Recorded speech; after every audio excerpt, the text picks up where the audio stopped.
address the low representation of women, especially in the Nigerian police force, the UN Women have organized a 3-day capacity building and training on gender mainstreaming to review the force gender policy that has long been overdue for best practice. The essence is to review the gender policy of the force formulated and launched in 2010 to capture other critical aspects of police formation in order to curb crime and criminality in the country. Speaking on the importance of the review at the close of the 3-day event, the resource person, Professor Olabisi Ayina, said there is an urgent call on the issues of disparity between men and women in the force, stressing that as the world is evolving, putting appropriate policies into consideration is paramount to securing the community policing that the nation deserves.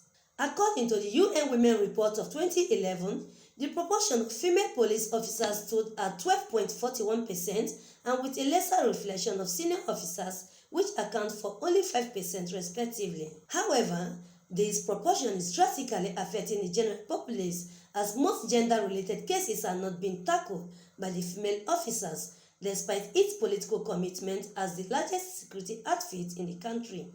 Thus, bringing to this auspicious event to map out the implementation objective so as to eliminate all forms of gender-based violence, discriminatory policies, practice, and other gender-related crimes. While speaking, Professor Olabisi Ayina noted that recognizing the fact that the police officers are comprised of men and women, creating policies that will address their various challenges is key to building a stronger and reliable policing of the nation. The gender situations within the Nigerian police force, in particular to look at areas where there are disparities in the treatment of men and women of the force, and then do something about it. First of all, by the policy is to know that our officers are gender people, that is, they are men and women with different needs, and that those needs should be recognized in the work that they do as men and women. They also work with communities, they work with the citizens, they work with men and women, and men and women also have different needs in communities. So like any other institution and what Nigeria has keyed into is our ability to then start to treat people as humans with special needs because of their gender, at those areas, where there are differences. You look at the legal and the policy instruments that drive what the Nigerian police force does, and to look at those legal instruments as being appropriate for men and women's needs. In the first instance, some of those legal instruments, some of those policies tend to skew against women. First, because the police service itself started as if it is a men's world, a masculine institution. Now that women are entering into it, it's also right that we start to look at those women as having needs.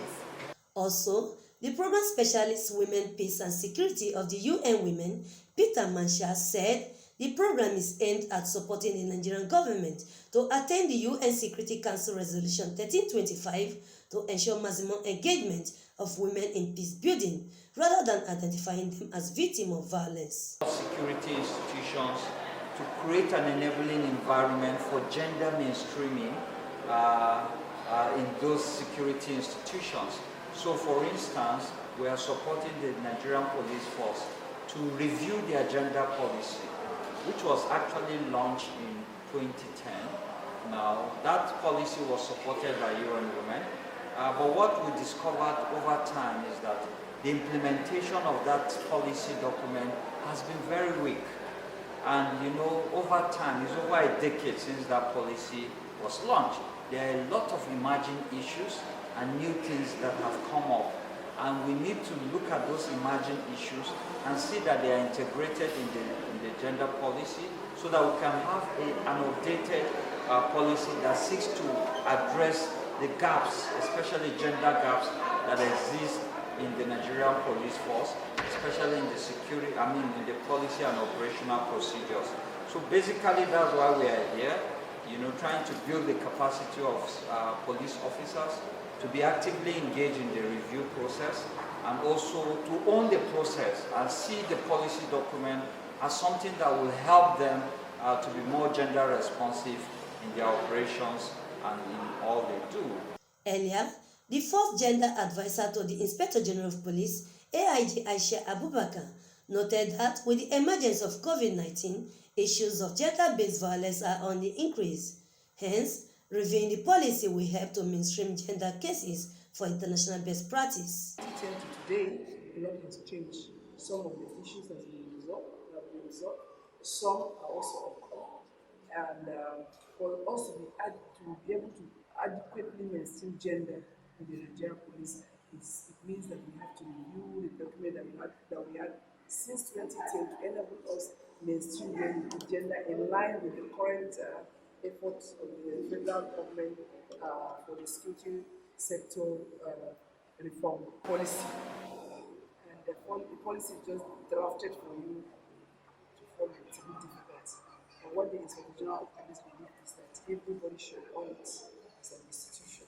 Hence, we have representative officers from all the 17 zones of the Nigerian police, including other commissions, training institutions of the Nigerian police, to be able to sit down and look at the 2010 gender policy so that we'll be able to review it and work as effectively as so it's very successful because all the critical stakeholders that will be at the implementation level have been part of this training and work on it as a document so that we'll be able to implement it effectively. It is over 10 years since the Nigerian Police Force formulated and launched its gender policy, but there have been implementation challenges. Prior to this, the UN Women have engaged the service of 3 consultants to support the review and evaluate the implementation of the 2010 Nigerian Police Force gender policy, with inclusivity of its achievements, challenges and gaps to meet the needs of the current dispensation. Vincent Okushin, Quality Television.